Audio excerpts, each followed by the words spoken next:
that for many people, they don't get to experience that, or they're not able to have the support of a therapist to help them start to unpack that or start to explore that. Yeah. So what does the average person do when they're confronted with turmoil, inner turmoil, for instance? What can they start to do? I think that's where people do tend to use events and projects and doing things to try and regulate that internal imbalance. Okay. That's really why we're doing that most of the time, to bring some kind of balance. And so that's not wrong. It's just about awareness of, why am I doing this? Why am I involved in this? What is this giving me? How is this rebalancing me? How is it taking me out of balance? Okay. All of those things. And I think that ultimately, this is what I believe, that ultimately if we don't get to a point where we understand that it is about connection relationally, those things and those hobbies and projects and stuff that we're involved in will not sustain us. Yeah. They won't sustain us over time. So we'll be looking for the next thing. Well, when bad things happen, then we fall apart. Yeah. Because we don't have the self-support, we don't have the spiritual beliefs or the understandings that help us find balance, that help us reconcile everything and find balance. Is your experience that concept of finding this, because what I'm hearing is that if I'm looking for it out there, it might work for a little while, but when the out there is stripped away, like it has been, where people have been locked down, they've had to work from home, or they've had their work taken away from them, all of a sudden they don't have the out there. Yes. And so they're confronted I think by it's the become really clear through COVID that if people don't have relational strength, that they're suffering. And that's so that's absolutely true. And that's what you're finding.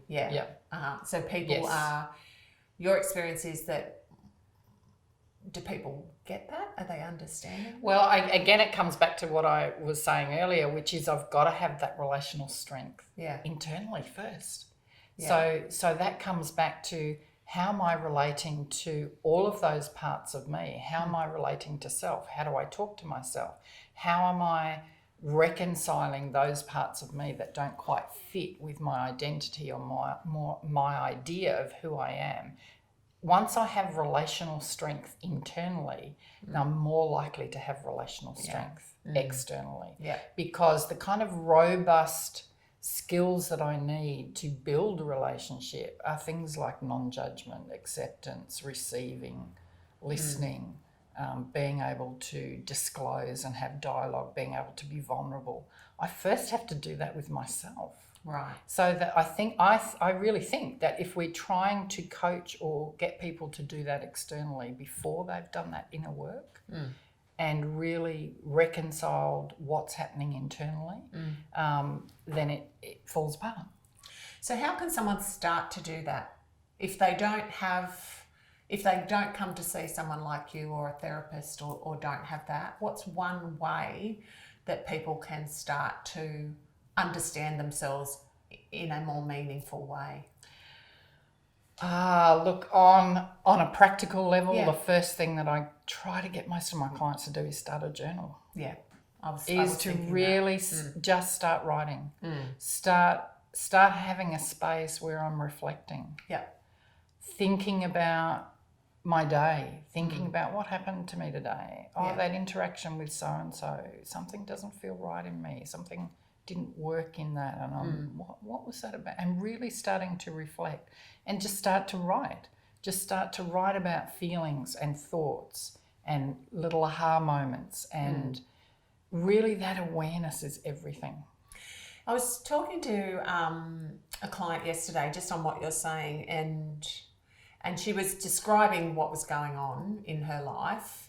And there were two different worlds happening, One was this world over here, and one was this world over here. And the more she started to explore these two worlds, the more she could see that they were both the same. That there was, my word was that there was a theme. And what she could do is stepped back. It was almost like she stepped back for a moment and looked in on what was happening in her life, and all of a sudden she could see, oh my goodness, it's like the same thing is happening, and I am playing a role in both of them. And not in a way where she had to blame herself or think that she was doing anything wrong, but for a moment there, it helped her to get perspective. Yes. It was almost like she could start to narrate, and that's Yes. what I think with the journaling. It's like she could start to narrate, oh, so that's what I'm doing. And so that was her externalization of a journal. She wasn't writing, but she was saying, she was narrating her life in a way. Yes. Yeah. Absolutely. And when I suggest writing a journal to someone, I say, write it as if you're telling somebody, as if you're talking to somebody. I talk to my journal. My journal listens to me. Yeah. Because we know as therapists that when clients articulate something, either through writing or through speaking, that neural pathways click over. Like there's actually a physical process that happens where when I hear my voice speak words and I read words that I've written on the page, there's like a flow, there's like a cycle. It's like I take it in at a deeper level. That's what builds awareness. So you're either talking to somebody or you're writing it down, will allow that reflective space to expand and grow. And really what we need is that awareness. Yeah. So we're not asking for specific change, specific behaviour change, although I'm not saying that's wrong. But what we're looking at is awareness, because the more awareness I have of what I'm thinking, what I'm feeling, what my motives are, where I'm coming from, what it means to me, what my emotions are around it, how I wrestle with reconciling that to the person that I know I am and want to be and the world around me, the more I'm going to be able to move through that world.